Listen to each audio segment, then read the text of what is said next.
Terakhir kita akan bahas konsep mengenai Internet of Things, yaitu berupa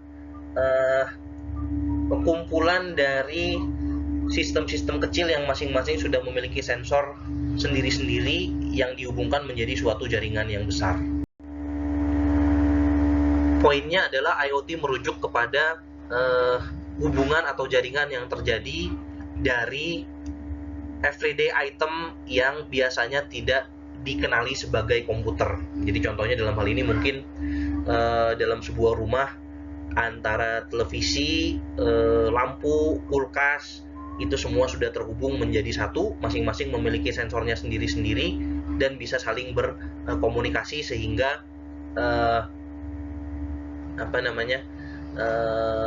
operasi dari yang satunya bisa menjadi input bagi peralatan yang lain untuk melakukan suatu tindakan tertentu. Dalam konteksnya di industri, kita kenal istilah IIoT, Industrial Internet of Things, yang sudah lebih spesifik merujuk kepada aplikasi IoT dalam sebuah bidang industri, tidak tertutup pada satu industri tetapi industri secara umum. Dalam konsep IoT ini, setiap titik dari hubungan jaringan yang terbentuk dalam IoT itu diistilahkan sebagai smart object, yaitu sebuah entitas tersendiri yang memiliki identitas yang unik, kemudian memiliki kemampuan untuk sensing dan juga punya mekanisme untuk aktuasi, data processing, dan networking interface. Jadi masing-masing adalah peralatan-peralatan yang unik dan bisa berinteraksi dengan lingkungannya, juga dengan mesin-mesin yang lain.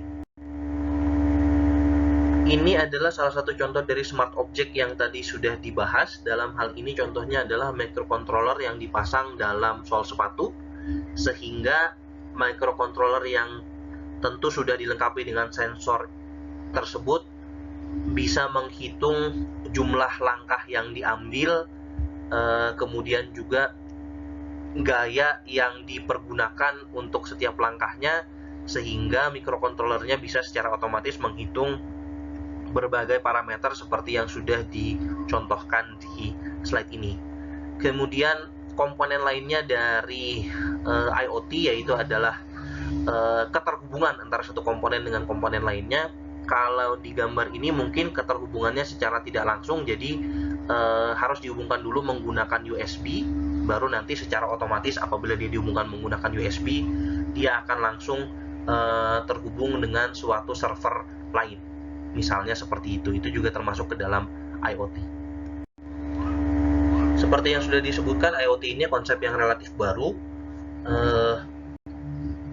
IoT ini bisa muncul karena sekarang enabling factor-nya sudah berkembang dengan cukup pesat, berkembang sudah sampai tahap yang cukup untuk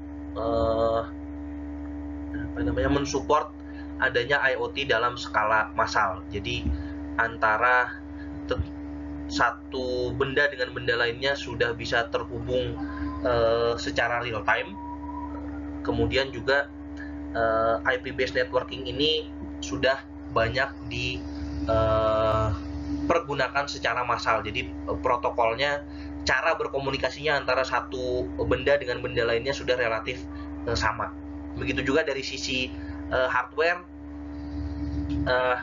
microcontroller sudah bisa dibuat semakin kecil, kemudian CPU juga sudah berjalan dengan sangat cepat sehingga dia bisa memproses data yang banyak dengan kecepatan yang tinggi. Itu juga memberikan kemajuan di bidang data analitik yang berhubungan dengan cloud computing. Di slide ini diberikan beberapa contoh protokol komunikasi yang sering dipergunakan dalam IoT, masing-masing dengan keuntungan dan kelemahannya sendiri-sendiri. Semuanya banyak dipergunakan, jadi IoT ini sendiri belum ada satu protokol yang universal betul-betul dipakai oleh semua objek. Untuk yang belum paham, protokol ini sebetulnya adalah aturan-aturan cara berkomunikasi, sehingga memastikan bahwa pesan yang dikirimkan dari satu mesin atau komputer ke komputer atau mesin yang lain akan bisa diterima dengan baik.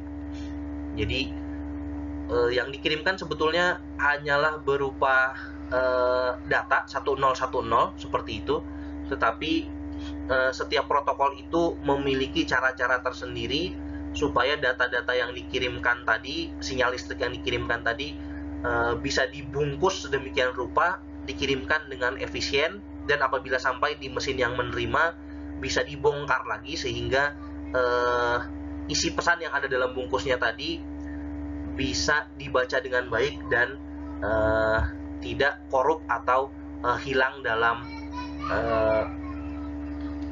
pengiriman dari satu mesin ke mesin yang lainnya. Nah, di sini diberikan beberapa contoh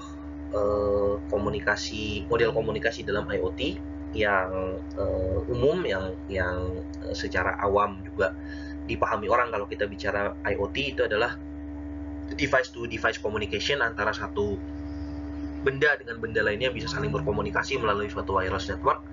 Kalau di contoh ini misalnya antara light switch dari manufakturer B dengan sebuah lampu dari manufakturer A. Jadi beda pabrik yang memproduksi, tetapi bisa saling berkomunikasi karena memakai protokol yang sama tadi. Contohnya Bluetooth, Z-Wave, atau Zigbee. Contoh lainnya mungkin misalnya contoh yang umum juga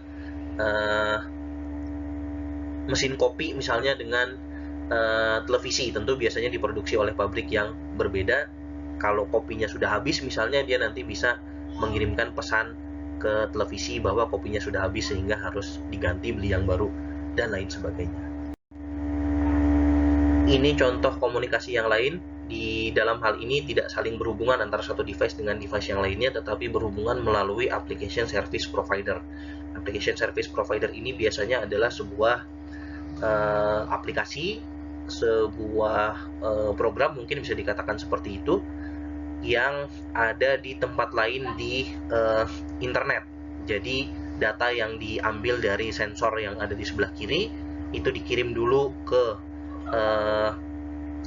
suatu program yang ada di internet. Nanti programnya yang mengolah, kemudian olahannya baru dikirimkan ke device yang lain. Ya, tentu berdasarkan protokol-protokol yang sudah sering digunakan untuk berkomunikasi melalui internet. Dimana yang umum tentu adalah si IP yang ditulis di sini. Kemudian satu contoh komunikasi lainnya adalah device to gateway model. Di sini device-device yang ada berhubungan dengan satu local gateway. Nanti local gateway inilah yang mengirimkan data melalui internet ke application service provider. Jadi bayangannya adalah dalam sebuah rumah ada satu buah device khusus yang ditugaskan untuk mengumpulkan data dari berbagai objek yang ada di rumah.